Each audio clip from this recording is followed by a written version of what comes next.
Hello, this is Jim again for the Monopoly Project. We're doing another one of our floating book reviews, and we're on the Monopoly Project yacht. Every successful real estate investor has a yacht, and so we're floating around on ours. Unfortunately, it's the Bikini Girls' days off, so it's just me.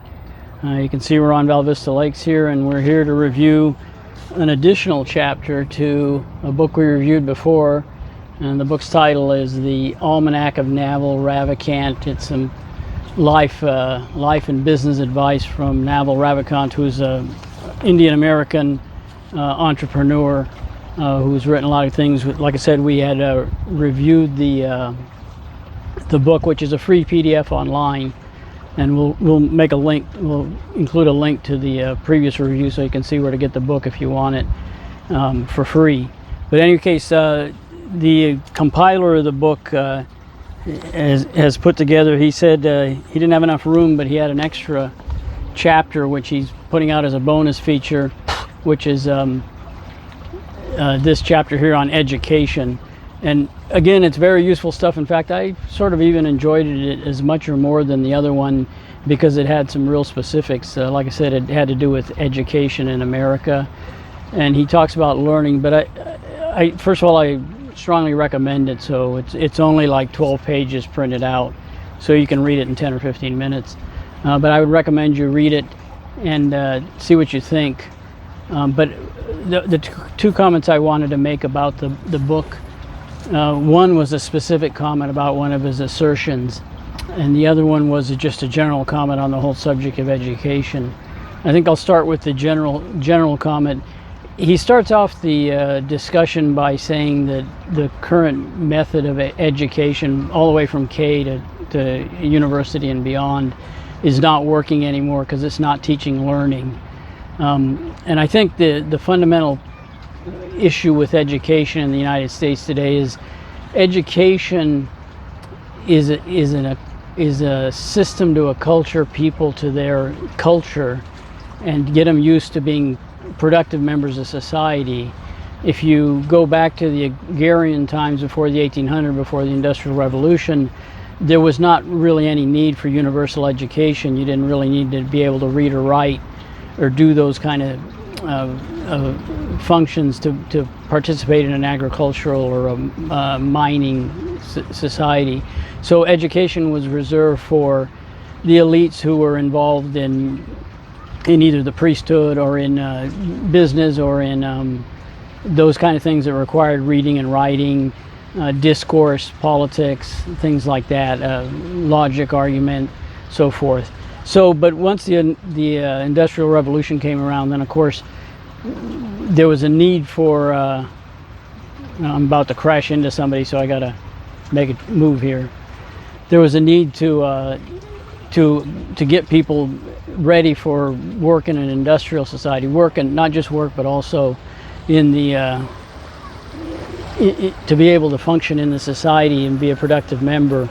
And so there was some basic rudimentary literacy requirements, and as Naval points out in there, some of it was also babysitting so that the parents could go off and do work while the children were getting ready to serve that function. Naval points out that in this modern society, that model doesn't work anymore, and I tend to agree with him. Especially when we get into the more esoteric solutions like robots are going to do everything, we're going to have universal basic income, people aren't going to have to quote work anymore, and so we'll see how that works out. I agree with him that we need something different. I'm not quite sure what it is. I haven't thought about it. Also, I would point out that teaching or learning, especially learning specific skills like how to be a lawyer, how to be a doctor, those kind of things will always need to be taught, and maybe it's some sort of apprentice program. But the idea of just learning for learning's sake, I think that's sort of an Enlightenment idea, an agrarian type system where you had an elite who could afford to do stuff like that. And so it'll be interesting to see how it works out, how we change the system. But I definitely agree that it's sort of broken now and it's not really serving the functions that it is. I think also that again, Naval being such a super smart guy, I think he suffers from a blind spot that one of the key problems with education now is it's in the middle of the culture wars, where people on both sides of the culture wars, and actually there's more than two sides. It's a pentagon or a hexagon or even more, are using education as a tool to enforce their view of the country. And so until we can get out of that and come back to a consensus on, what are our core beliefs and what do we want to teach our children, what do we want to hold up as the ideals of our society, it's going to be hard to resolve these questions, because they're really not the questions about how's the best way to educate people. They're questions about how do we want to organize and run our society. So the only other thing I wanted to mention on the book was that early on it's in a question and answer format, just like the other part of the book. He talks about the questioner asks him about memorization, and Naval's very negative on memorization, and his comment was that I don't think we should teach memorization at all in school, because you can just Google it, and that's literally what he said.